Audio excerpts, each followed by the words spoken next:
வணக்கம். நான் தான் உங்கள் அக்கறை ஆரம் பேசுகிறேன். இன்றைக்கி ஒரு குட்டி கதை சொல்ல போகிறேன்.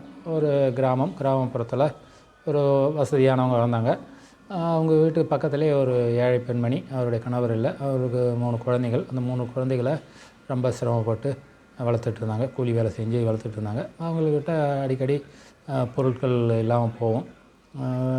அப்பப்போ வாங்கி தானே செலவு பண்ணுறாங்க. அதனால் இதாகும். அடிக்கடி வந்து பக்கத்தில் கொஞ்சம் வசதியானவங்க இருக்காங்க இல்லையா, அவங்க வீட்டுக்கு வந்து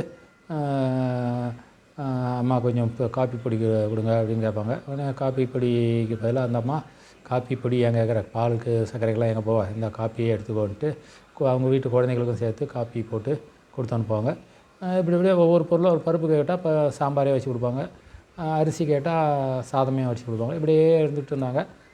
அப்படியே இருக்கும்போது அவங்க என்ன பண்ணுறாங்க, அவங்க ஏழை இருக்காங்க இல்லையா, ஏழை வந்து என்னடா வாங்கிக்கிட்டே இருக்குமான மனம் கொணாதக்கூடாதுன்ட்டு ஒரு சின்ன டம்ளரை கொடுத்து அந்த வீட்டில் ஒரு 4 மணிக்கு முன்னே, பொழுது சாயறதுக்கு முன்னே, விளக்கு வைக்கிறதுக்கு முன்னே போயிட்டு அந்த வீட்டில் கொஞ்சம் உப்பு வாங்கிட்டு வா அப்படின்வாங்க.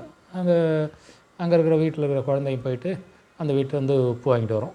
உப்பு வாங்கினா அந்த உப்பை பயன்படுத்தி இவங்க சமைப்பாங்க. அதாவது இவங்ககிட்ட உப்பு இல்லாமலாம் இல்லை, உப்பு போதுமான அளவுக்கு. மற்ற பொருளாக இருக்கும்போது உப்பு இல்லாமலாம் இருக்கும், உப்பும் இருக்குது.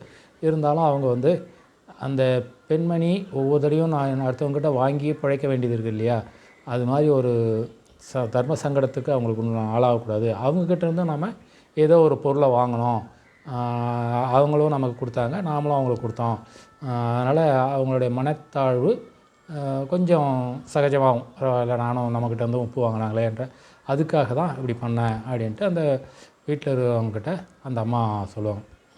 அதுலேயும் இப்போ அந்த வீட்டில் இருக்கிற பொருளை பொதுவாக விளக்கு வைத்ததுக்கப்புறம் வீட்டில் வந்து உப்பெல்லாம் கொடுக்க மாட்டாங்க. அதனால் அந்த விளக்கு வைக்கிறது மாதிரி ஒரு 4 மணிக்காக போயிட்டு வாங்கிற சொல்லுவாங்க.